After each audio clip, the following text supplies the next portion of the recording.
Hi, my name's Sharon. I'm nearly a 50-year-old skater and I've been doing it for the last year. And I, like most people my age, did it when I was, I don't know, 12 or something like that, and loved it as a kid. And we've all taken it back up now that we've hit nearly 50.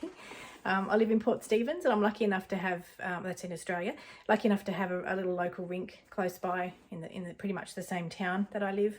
And it's where I can really practice safely my skating every week. And it's just, I have a business, I work 6 days a week, and it's just become something that I adore, and it's helping my mental health and fitness and all of that. So yeah, I've enjoyed skating. I started off on a pair of Blitz skates, so about $180 Australian, and they were lovely. They're like a sequins thing with a bolt-on stopper that we all start with, and I very quickly learned I really like this sport and I wanted to invest in some better skates.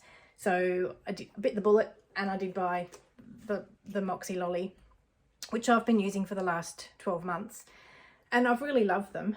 I just have struggled a bit with the lack of support in the ankle, which some people find that not a problem, but just for me, I've got sort of dodgy ankles, and I did in the rink inside I'm fine, but somehow I don't have the confidence on them outside as much. And the other problem, the main problem I've been having, is that even though they fit my foot, I have a narrow foot, they're quite a narrow fitting. There's not a lot of padding in them, which I knew before I bought them, but there's nothing in the sole. So I've added a shoe insert, which did help, but it still didn't get away from this sort of softness in the boot. So I think I just need more practice with these. So I thought, okay, how about we try something a bit more cushioned? And I noticed that Chaya brought out the Chaya, I think it's called Purple Evil, and it did seem to be a stiffer boot, which it is, and it has a lot more padding in them.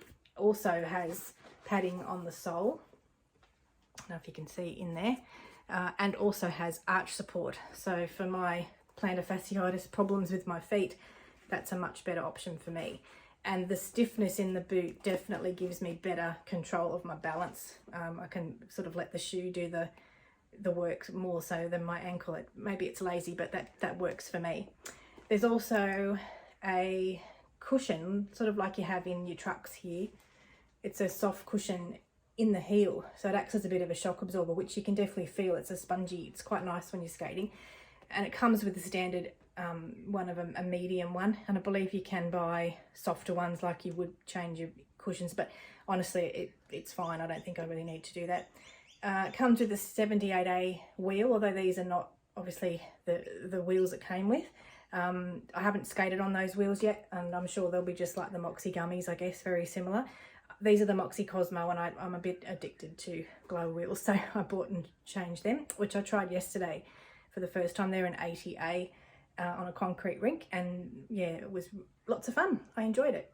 So yeah, comparisons to the two, this is like a big comfy lounge, and this is a bit like a sports car. That's how I can describe it. The ride on a sports car is usually a bit more bumpy, whereas this is really cruisy. So you know, I guess for doing trail skates, long days and that sort of thing, you're going to sit back like a comfy lounge chair. This one being more of a sports car, I think you're probably going to do more dance skating, because you can feel the maneuvers a bit better perhaps in that one. But yeah, there wasn't any real reviews on the Chayas, especially this being the most up-to-date version with the cushion, and I just thought I'd get on and do a bit of a review from someone who's actually skated on them. Yeah, it comes with adjustable toe stop. That's the stock standard one. I've just put a toe cover on it, but it has actually got a reinforced toe cover. You can sort of see that there. So it's a harder plastic, but I still didn't want to scuff that up, so I've put a cover on it anyway. Yeah, so I highly recommend them both. It does also come with a spot here where you can put your grinding plates on, but I'm not getting into that. I'm just happy to stay upright. Thank you very much. Too old for that stuff. So yeah, that's my review on them. So yeah, love them both, adore the Moxi Lollies. They are a beautifully made skate. Just wish they had a bit more padding, that's all. I have put an inner sole in them with an arch support, and that definitely did help, but of course that reduces the space for my foot too, so it does make it a bit tighter. But everyone knows about the lollies. They're tried and true, and a gazillion people, including Pink, are skating on them. But yeah, I think they've both got a place in my world. Just this one's more built for comfort. So highly recommend. Go and get them. My big shout out to my favourite roller skate store, which is Roller Derby Heaven at Morisset on the Central Coast. The guys there are really helpful and they know their stuff, and had a bit of trouble getting the right size for these, but they sorted me out, and since I've got the right size, they're much better. So that's my review.